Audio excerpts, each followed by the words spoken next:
La méduse immortelle. Son nom scientifique est Turritopsis dohrnii et elle possède une capacité que presque aucune autre créature marine ne partage. Lorsqu'elle est blessée, malade ou simplement âgée, elle ne meurt pas comme les autres organismes. Ses cellules reviennent à un état juvénile, un peu comme si un papillon redevenait chenille. Ce processus s'appelle la transdifférenciation cellulaire. Elle retourne alors au stade de polype, puis recommence tout son cycle de vie depuis le début.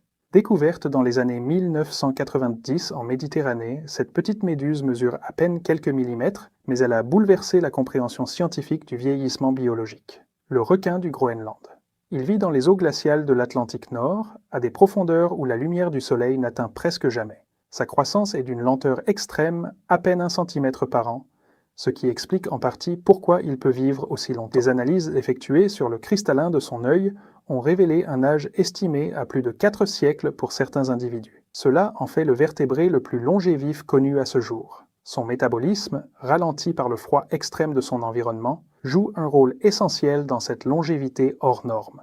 Le homard. Contrairement à une idée largement répandue, il ne meurt pas de vieillesse au sens classique. Son organisme produit une enzyme appelée télomérase qui répare continuellement l'usure de son ADN, un mécanisme que la plupart des animaux perdent en vieillissant. Tant qu'il continue de muer, il continue de grandir. Ce processus demande cependant une énergie considérable. Avec l'âge, la carapace devient trop lourde et l'énergie nécessaire pour muer finit par l'épuiser ou l'exposer à des infections fatales.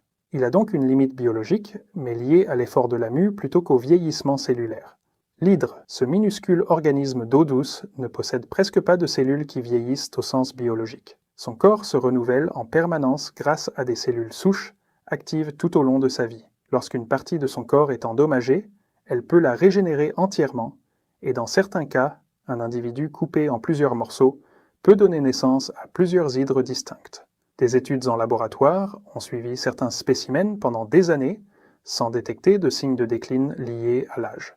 Sa structure corporelle simple, dépourvue d'organes complexes, facilite ce renouvellement constant. La tortue des Galapagos. Son rythme de vie est à l'opposé de celui de la plupart des animaux terrestres. Son métabolisme extrêmement lent limite l'usure cellulaire au fil des décennies. Certains individus ont dépassé les 180 ans et les scientifiques peinent encore à déterminer précisément où se situe la limite naturelle de leur longévité. Sa carapace épaisse et sa vie peu active réduisent également les risques physiques auxquels elle est exposée. Ce mode de vie tranquille, presque sans prédateurs à l'âge adulte, contribue directement à cette durée de vie exceptionnelle.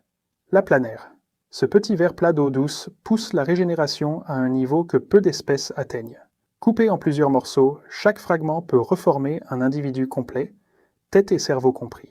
Ces cellules souches se renouvellent en continu, remplaçant les tissus usés avant qu'ils ne montrent des signes de vieillissement. Des populations entières de planaires étudiées en laboratoire ne présentent aucune trace mesurable de dégradation liée au temps. Ce mécanisme reste aujourd'hui l'un des plus étudiés dans la recherche sur le vieillissement cellulaire.